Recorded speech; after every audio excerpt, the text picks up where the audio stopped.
Up demonstrator in Basking Ridge, New Jersey, and I go live every Wednesday at 3 o'clock Eastern Time to share with you some of the things that I've been working on. And today is no exception. I'm excited. Today's the last day of January. I cannot believe it.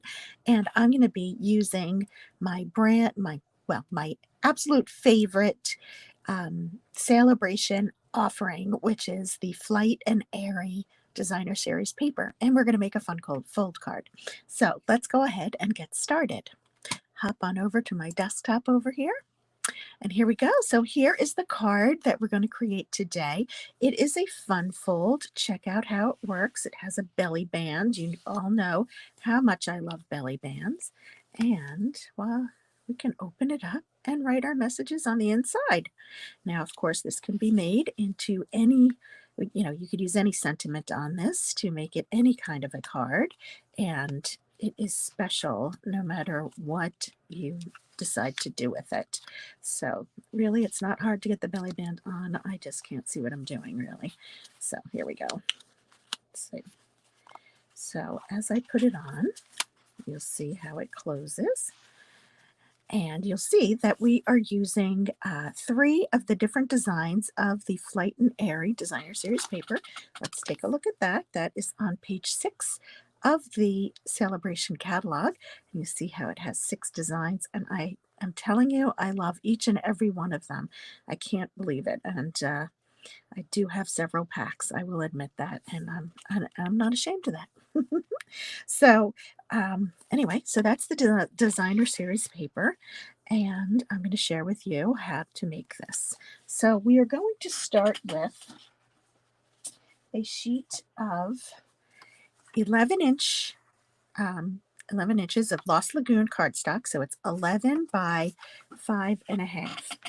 Okay, the short side is 5.5, and that means that you can only get 1 card out of a sheet of 8.5 by 11 paper. So, that's just something to be aware of. And we have to do a little bit of scoring. Now, I'm not sure if you remember, but we have a number of different ways of scoring.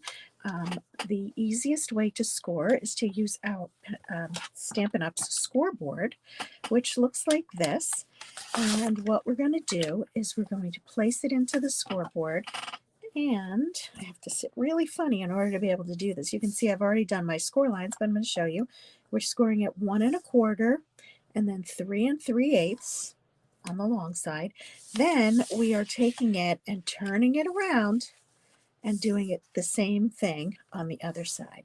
Now, I could have given you the measurements from, just going along, and that would be, let's see, this looks like 7 5/8 and 9 3/4. But this is how I do it. I score the ones on this side, and I score them flipping it around and again on the other at the same point. So that way I know that they're exactly even.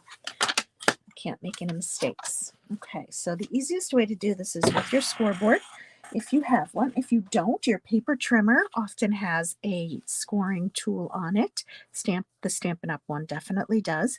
And then also you can just use a bone folder and a self-healing mat underneath with a ruler and just make your score line. So there are a lot of different ways of doing it. You don't have to have all the fancy tools. Now you'll see I'm going to fold them all. I'm going to fold in one and fold back the shorter one. And then I'm going to fold in this one. And when I fold back, it'd be nice if I had my scoring bone here, but of course I don't. In another room. And we have this. Hi, Kim. Thanks for joining today. And so here we have the base of the fold, and you can see how that works. And now all we're going to do is decorate it. So really, that's the hardest part of the whole thing. So again, I do have all the measurements in the description for this video, wherever you're watching it, and also on my blog. So it should be easy to find. But if you have any questions, you can always ask. Okay, so let's go ahead and decorate this. And I want to show you what I did. And the first thing is I got some white cardstock, basic white cardstock, and these little strips are going to be for our sentiment, which we don't need right now. But I made just some little mats for our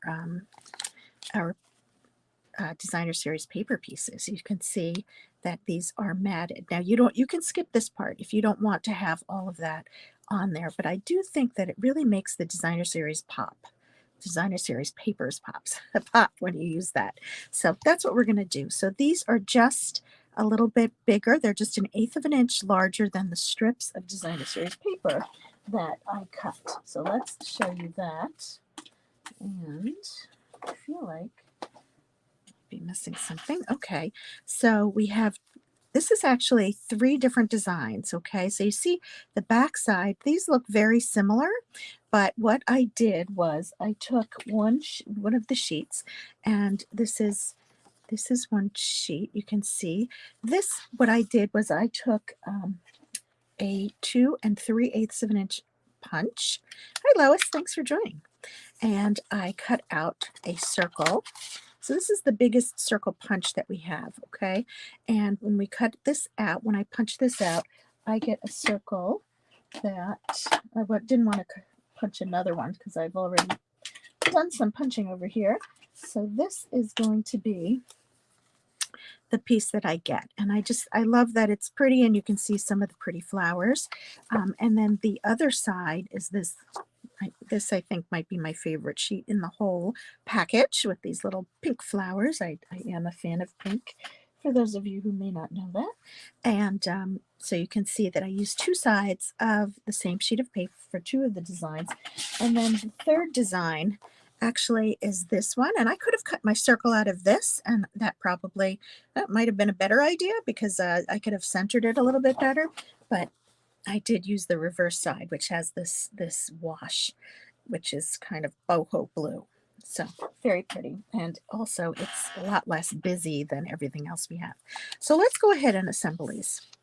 And so I'm just going to use my Stampin' Seal. I hate covering up these little birds. It's just, you can't have everything, right? And so you can see that this 1/8 of an inch is teeny tiny. When we say 1/8 of an inch, what we mean is that I cut the paper to be 1/8 of an inch. The mat is 1/8 of an inch wider and 1/8 of an inch longer, but that means that on each edge, we're only dealing with 1/16 of an inch. So that's a very, very little border. And it's just enough to make things pop, though. And again, I think it's worth it. So these are the bigger pieces, and I'm going to mount them on here. And as we do that, let's see. You can see sometimes it gets really close and you're wondering, oh boy, is it going to make it? But even if it doesn't, nobody's going to know the difference. Like if it gets all the way to the edge, 9 times out of 10, you can't tell. Now this one looks like I did not. This one has more of a border. Okay, don't know what happened there. Yeah, it's always something. So I made this a little too wide. So I'm going to go ahead and we're going to trim that. I'm going to show you how to do that because I don't want to cheat. Okay, so you see, I just cut my white. I probably did 1 1/4 instead of 1 1/8, which is probably what I wanted to do. That's okay. So watch this. Fortunately, I have my paper trimmer here. And we say, oh dear, look at that. We made a mistake. And yep, it happens. So I'm just going to throw it in here.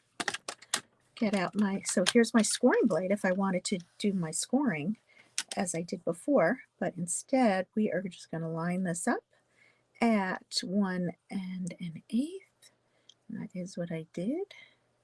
So get that out of the way. Place it down. And here we go. That's a little better. Probably need a little bit more. The only thing is I can't really see what I'm doing because of where my camera is. So I'm going to have to do that twice. So anyway, we'll get it as good as we can, right? Here we go. We'll do that again. So that should have been cut, and I'll check my notes just to be sure, and I'll know that I have it correct on my website and in my notes on the videos, but let's go ahead and see that. So now we have our form. So that should have been 5 1/4 by 1 inch, and I cut it 7/8 of an inch. So it was actually the DSP that was wrong. That's okay. So let's go ahead and put this on, and we're just going to take the outside pieces, and I don't know if there's an up and a down. There kind of is, but you see, you can see exactly where everything goes, and it does get tight there too, as we mentioned, because we're dealing with 1/8 of an inch, which becomes 1/16 of an inch on the sides. So here we go. Nice and easy. All right, now the only thing to note is that you want to put the thin pieces on this side, which actually is kind of on the opposite side, the inside, but because we're folding it back, it's not. So just give this a nice strip of adhesive, lay that in, and you can see that my white was probably the right size and the DSP may not have been, but that's okay. And I'll get this one on. All right, so we have that, and that's the basis of the card. We don't want to forget that we want to be able to see what we write. So let's go ahead and put a piece of white on the inside. And yes, I usually do that first, even when I'm working with a card like this, but I didn't this time. Okay, so here we go. So now we have the basis of our card, and it's even decorated. Okay, so let's put that aside, and now we're going to work on the belly band. For the belly band, we have a strip of Lost Lagoon, and this is 11 inches by 1 inch, and so we then need a strip of 11 inches by 1 inch of that same designer series paper that we were using, and unfortunately the way I cut it, I have to do some more cutting again. So if you haven't used our paper trimmer, when you're cutting when you're using 12 by 12 paper, it has this cool arm that comes out, and we put it in, and I want this side of the paper, right? So I'm going to cut it I'm going to cut myself 1 inch over here. Let's see. I'm just using that. So you can't even see because the way my camera is set up, but I apologize for that. We'll get 1 inch of the DSP, and then I'm going to trim it at 11 inches so that we have it the same exact size as the Lost Lagoon cardstock. Okay, so we're going to go ahead and attach them, and I guess you could use either side for this, but I like to keep things kind of matchy-matchy. And I'm going to go all the way to the end, and you can see that the DSP, this is where the DSP was cut to 7 1/8 of an inch wide. And since I made a couple of these, I got confused. Okay, so here's our belly band. And the way that I'm not going to do anything crazy. You could measure and score, and it's just, in my opinion, not worth it. So what I'm going to do is just lay my card down on top, and then fold over one side, and then fold over the other. And what happens is they overlap in the center. I want them to overlap in the center because I'm going to be placing this over where they overlap. And then I'm just going to use my Stamp and Seal. Now you want to use something strong, so you might want to use the wet adhesive. You can use tear and tape, but you want it to be fairly strong. And note that I'm not pulling it really tight because I want it to have some give. And you need the give in order to be able to slide it up and down, okay? Slide it on and off. So here we go.